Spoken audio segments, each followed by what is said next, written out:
Hi. Hi. What's your name? Shweta. Pakku beautiful ah irukeen Shweta.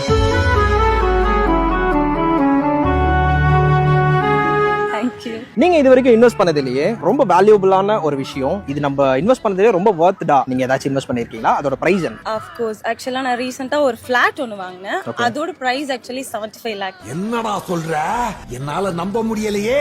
Wow, 75 lakhs-ஆ? Yeah. பார்க்கவே ரொம்ப எங்கா இருக்கீங்க. எப்படிங்க 75 lakhsல flat வாங்குனீங்க? நான் ஆக்சுவலா நான் ஐடில வர்க் பண்ணிட்டு இருக்கும்போது டெக்னாலஜிஸ்ல ஜாயின் பண்ணி சாஃப்ட்வேர் டெஸ்டிங் கோர்ஸ் பண்ணேன். அண்ட் இப்போ நான் ஐடில 16 lakh per annum சாலரியில வர்க் பண்ணிட்டு இருக்கேன். டெக்னாலஜிஸ்ல வந்து வெறும் கோர்ஸ் மட்டும் தான் சொல்லி தராங்களா? அது தவிர வேற ஏதாச்சும் பெனிஃபிட்ஸ் இருக்கா? பிளேஸ்மென்ட்க்கு என்னென்ன தேவையோ இது எல்லாமே டெக்னாலஜிஸ்ல பண்றாங்க. Like hands on technical projects, mock interview and resume preparation, இது எல்லாமே இன்டர்வியூ கிராக் பண்ண எனக்கு ரொம்ப ஹெல்ப்ஃபுல்லா இருந்துச்சு. அண்ட் டெக்னாலஜிஸ்ல சாஃப்ட்வேர் டெஸ்டிங் கோர்சஸ் மட்டும் இல்லாம high demand courses, cloud courses, data analytics and full stack, இப்படி நிறைய கோர்சஸ் சொல்லி தராங்க. சூப்பருங்க. நீங்க அப்படியே நம்ம மெய் மீடியா ஃபாலோவர்ஸ்க்காக டெக்னாலஜிஸை பத்தி ரெஃபர் பண்ணீங்கன்னா கொஞ்சம் யூஸ்ஃபுல்லா இருக்கும். யா, உங்களுக்கு ஐடி செக்டர்ல உங்க ட்ரீம் ஜாப் அச்சீவ் பண்ண டெக்னாலஜிஸை காண்டாக்ட் பண்ணுங்க. அண்ட் அவங்க கரியர் கைடன்ஸ் கொடுத்து ஸ்கில் அப்டேட் பண்ணி ஜஸ்ட் 45 daysல உங்களை ஐடில பிளேஸ் பண்ற வேலையை அவங்களே பார்த்துப்பாங்க.